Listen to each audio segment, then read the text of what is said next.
এক চামচ গুঁড়ো দুধের কামাল। তোমরা অবশ্যই এই অ্যাপ্লিকেশনটা করে দেখবে। আজ আমি শসা আর গাজর এই দুটোর রস বের করে দেখাবো কিভাবে আমাদের স্কিন কেয়ার করতে হয়।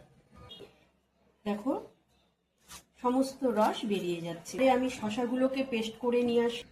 এই যে শসার রস, গাজরের রস আর গুঁড়ো দুধ, এই তিনটি মিশ্রণ দিয়ে একটি প্যাক বানিয়ে দিচ্ছি।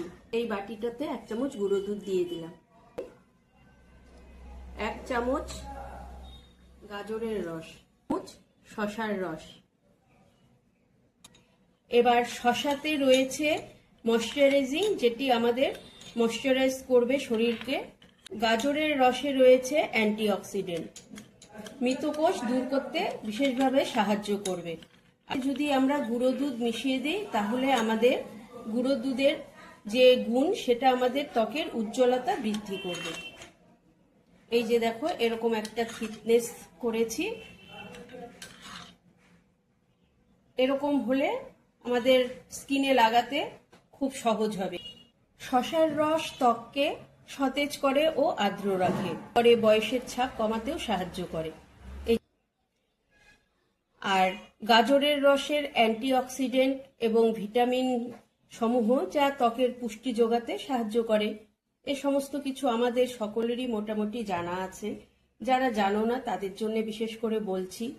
আর তোমরা এভাবে কটন দিয়ে অ্যাপ্লাই করে নিতে পারো, আর না হলে কারোর কাছে ব্রাশ থাকলে ব্রাশ দিয়েও অ্যাপ্লাই করে নিতে পারো, কিংবা তোমরা আঙ্গুল দিয়ে এভাবে করে নিতে পারো।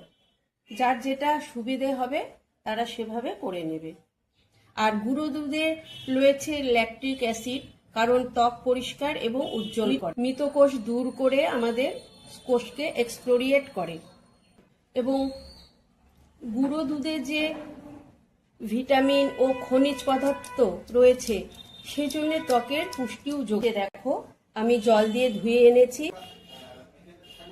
এই যে দেখে নাও হাতটা কতটা চকচকে, মসৃণ ও গ্লসি দেখাচ্ছে।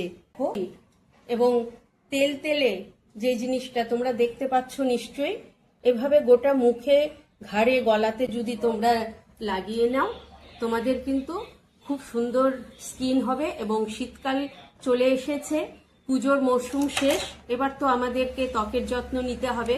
তার জন্যে আমার এই বিশেষ টিপসটি তোমরা অবশ্যই অ্যাপ্লাই করে দেখবে। Thank you. এবং এর উপকারিতা জানাতে কিন্তু আমাকে একবারও ভুলো না।